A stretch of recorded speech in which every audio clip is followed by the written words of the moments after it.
Welcome to Subway Stories, the channel where every week we take you on a ride through the shadows. True stories, chilling tales, never ordinary. Today, I'm sharing something that changed my life forever. A story of charisma, control, and collapse. This is The Cult of Lucia. This is a story that changed my life. And no, that's not a metaphor. I mean, it ruined me completely. I ended up dragged into the courtroom of public opinion, all because of something that, at first, just seemed like a misunderstanding. And it all started with Lucia. I'm not sure where she is now. Some say she changed her name. Others swear they saw her at a yoga retreat in Vermont. But one thing I know for certain, Lucia was real as me, as real as you. And for a while, just for a moment, she had the entire world on her side. When I first met her, Lucia was new to our school. She was quiet, but not shy. She had that kind of presence that makes a room go silent.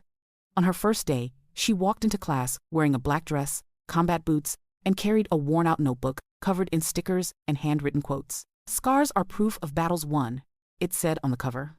Lucia didn't talk much, but when she did, every word felt intentional, weighed, sharp. She had the air of someone who had lived far more than someone her age ever should. And then, just a few weeks in, everything changed. One day, she didn't show up to school. No one knew where she was. Then came the news. She had attempted suicide. She'd been hospitalized urgently. Rumors spread like wildfire.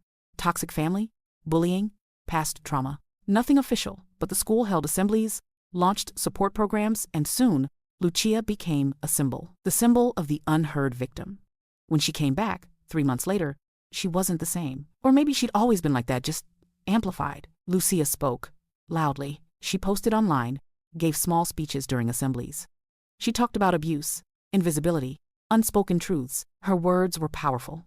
And people adored her, myself included. Then came the group. There was no official name, but everyone called it Protect L. A kind of inner circle. They were always with her in class, at lunch, in the hallways. They organized events, plastered the school boards with anti-bullying posters. But there was something deeper, blind loyalty, devotion. And at some point, I became one of them. My name is Julian, and back then I was 17. I was good with video, editing, trailers, motion graphics. One day, Lucia asked me to help her make a video for World Mental Health Day. I did. It got shared by dozens of pages, verified profiles, even a congressman. From there, I started hanging out with them. Protect L. We brainstormed, created content, planned initiatives. Lucia had ideas, lots of them, some brilliant, others darker. One night, in a private chat, she said, "If the abusers aren't punished, we become accomplices." It wasn't just a phrase, it was a signal. Names started coming out, people accused of bullying, harassment, toxic behavior. At first, the stories were solid, confirmed by others. But then, the list kept growing, faster and faster. All it took was an anonymous tip, an out-of-context quote, a cryptic message.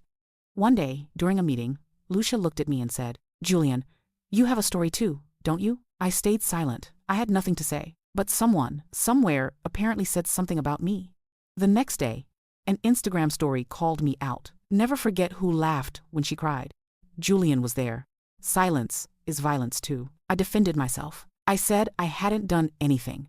That I didn't even remember the episode. But it didn't matter. The damage was done. Comments, threats, canceled collaborations. My reputation vanished in 48 hours. Lucia said nothing. Not publicly. Not privately. It was as if I had never existed. Outside, the world applauded. Lucia was on every school paper, interviews, podcasts, event invitations. She had built a small empire. A cult of empathy, they said. A positive movement. But I saw something else. I saw the eyes of the kids being accused. Some guilty, sure. Others just targets.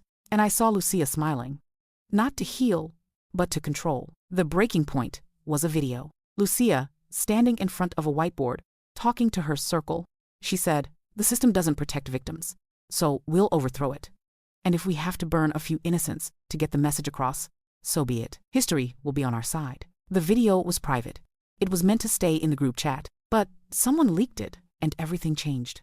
At first, her fans claimed it was a deepfake, a manipulation, a provocation. But then others spoke up. Former group members, ex-friends. Sarah, one of the first Protect L members, told her story anonymously, how Lucia handpicked targets, how they fabricated evidence, created fake accounts, coordinated comments to destroy someone's credibility. Then,